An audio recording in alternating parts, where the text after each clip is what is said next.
నమస్తే సార్. నమస్తే అండి. మీ పేరు సార్? అల్తాఫ్ హుసేన్ అండి, షేక్ అల్తాఫ్. సార్ సార్ ఇప్పుడు ఆంధ్రప్రదేశ్లో ఎలక్షన్ కోఆర్డినేటర్ ప్రకటించడం జరిగింది. మే 13వ తారీఖున పోలింగ్ జరుగుతుంది.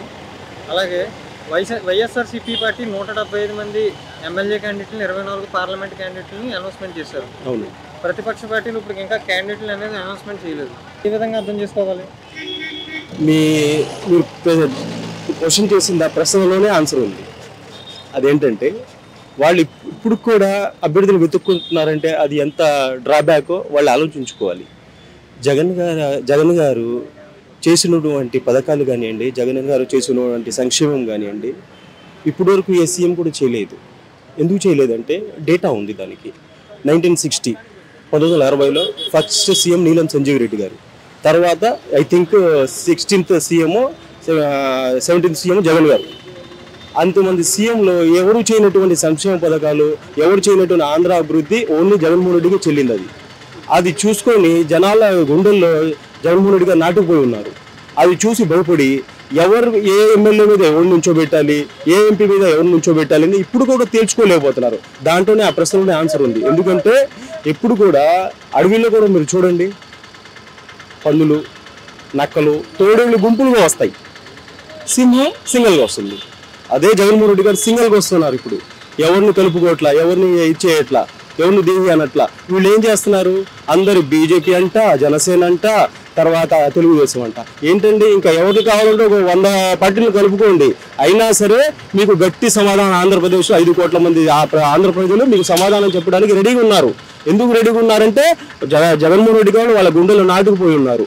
ప్రతి వర్గానికి కుల మత ఇది తేడా లేకుండా ఇవాళ 100 సీట్లు ఇచ్చిన మనగాడు జగన్మోహన్ రెడ్డి గారు. 100 సీట్లు ఎలా ఇచ్చారు, ఎస్సీ ఎస్టీ మైనార్టీకి 100 సీట్లు ప్రకటించారు ఆయన.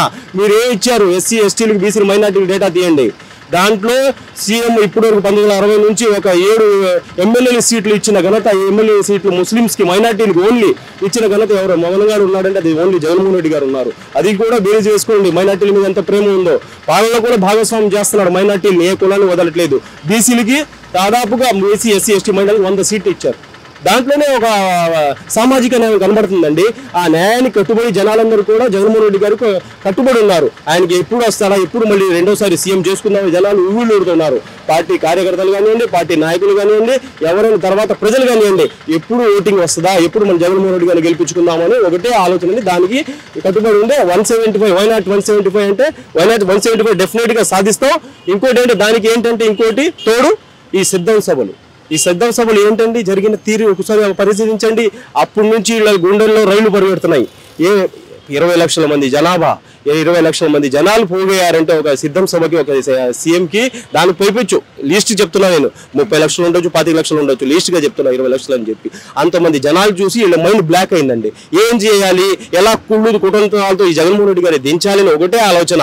కానీ ఇటువంటి గట్టి సీఎంని మనం సీఎంగా రెండోసారి చేసుకుందామని వీళ్ళకి ఆలోచన లేదండి.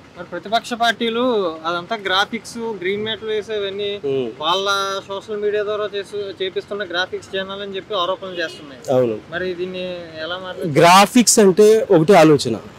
పవన్ కళ్యాణ్ గారు గ్రాఫిక్స్ తో వచ్చాడు. ఆయన హీరోయిజం లో ఏం చేస్తారండి, డూప్ పని చేస్తాడు. ఒరిజినల్ హీరో పని చేయరు, డూపులు పని చేస్తారు. ఫైట్లు ఎవరు చేస్తారండి? గ్రాఫిక్స్ వాళ్ళకి అవసరం. జగన్మోహన్ రెడ్డికి is the legend, is the man of thinking. ఒక ఆలోచన విధానంతో ఆయన ముందుకెళ్తున్నాడు. ఎలా జనాల్ని 5 కోట్ల మంది జనాల్ని కాపాడుకుంటూ. ఒక మాట చెప్పండి, లాస్ట్ టైము కరోనాలో ఎంత ఘోరమైన రోజులు గడిచాయండి. ఆ రోజుల్లో కూడా ఆ జనాల్ని కాపాడుకుంటూ ఆయనకి దొరికింది ఎంతండి, 5 సంవత్సరాల్లో 2 సంవత్సరాల్లో కరోనా పోయి 3 సంవత్సరాలు దొరికినాయి. 3 సంవత్సరాల్లో ఏం కొద్దిగా టైం పట్టుద్ది. రాష్ట్రాన్ని నడపాలంటే ఇది కాదండి, దానికి చాలా ఇది ఉండాలా, టైం కావాలా, టైం పీరియడ్ ఉంటుంది. టైం పీరియడ్ ప్రకటించుకొని జగన్మోహన్ రెడ్డి గారు అదే అంటున్నారు.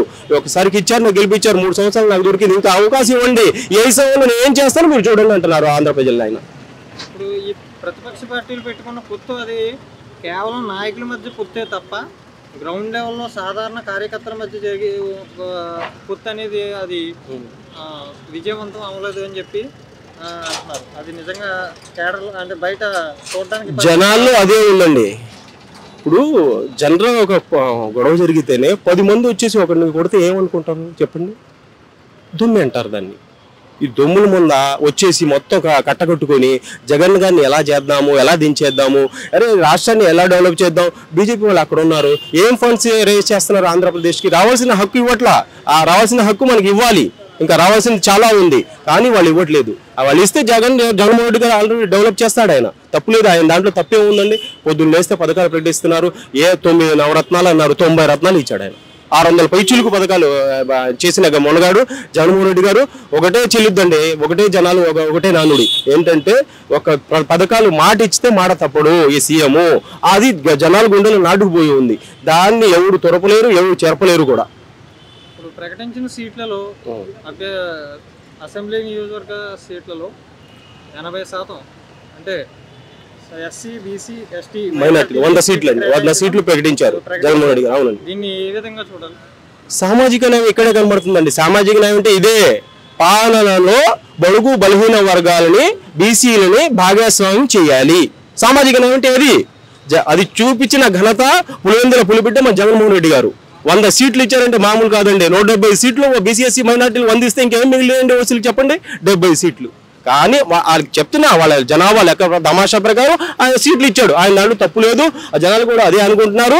ఎలాగో ఈ సామాజిక న్యాయాన్ని మనం కట్టుబడి తీసుకెళ్తూ ఈ అందరి ఎమ్మెల్యేలు 175 మందిని గెలిపించుకోవాలని జనాలు, ఆంధ్ర ప్రజలు ఊళ్ళుడుతున్నారని. వచ్చి ఎలక్షన్ లో మంగళగిరి నియోజకవర్గం నుంచి అక్కడే ఓటమి చెందిన లోకేష్ మళ్ళీ అక్కడి నుంచే పోటీ చేస్తున్నారు.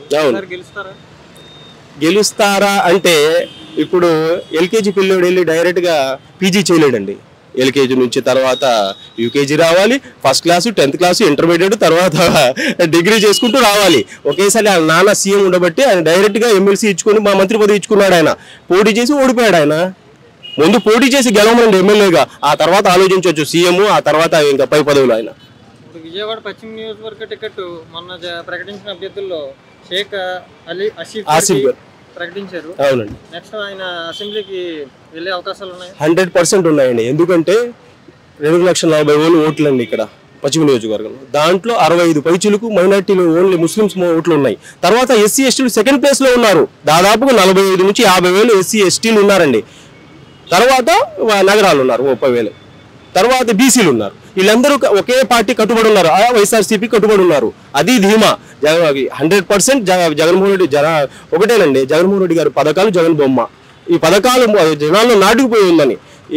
నా పథకాలు 3,000 పెంచను, ప్రతి గడపకు రోజు తిరుగుతున్నామండి, ప్రతి గడప డోర్ టు డోర్ వెళ్తున్నాం. మేము వెళ్తుంటే ఒకటే అంటున్నారు, అయ్యా మా కొడుకు కూడా నెల అవ్వగానే 1వ తారీఖు మా చూడట్లేదు అయ్యా, జగన్మోహన్ రెడ్డి మా కొడుకు పెద్ద కొడుకు అయ్యా, ముసలోళ్ళు అంటున్నారండి పింఛన్ తీసుకొని. చేయుతో వాళ్ళు మధ్య వయసు ఆడవాళ్ళు ఏం చెప్తున్నారు, అయ్యా మాకు చేయుత ఇస్తున్నాడు, అమ్మఒడి ఇస్తున్నాడు, మాకు పట్టాలు రిజిస్ట్రేషన్ ఇల్లు ఇస్తున్నాడు. అలాంటి మంచి సీఎం రెండోసారి మేము ఎన్నుకుంటాం, మీరు ఎందుకు తిరుగుతున్నారా మా దగ్గరికి? మేము డెఫినెట్ గా ఓటు ఆసిఫ్ గారు వేసి జగన్మోహన్ రెడ్డి గారు బలపరిచిన అభ్యర్థి ఆసిఫ్ గారికి గెలిపించి అసెంబ్లీకి పంపిస్తామని చెప్పి ఘంటాపదంగా చెప్తున్నారు జనాలు, పశ్చిమ నియోజకవర్గ ప్రజలు.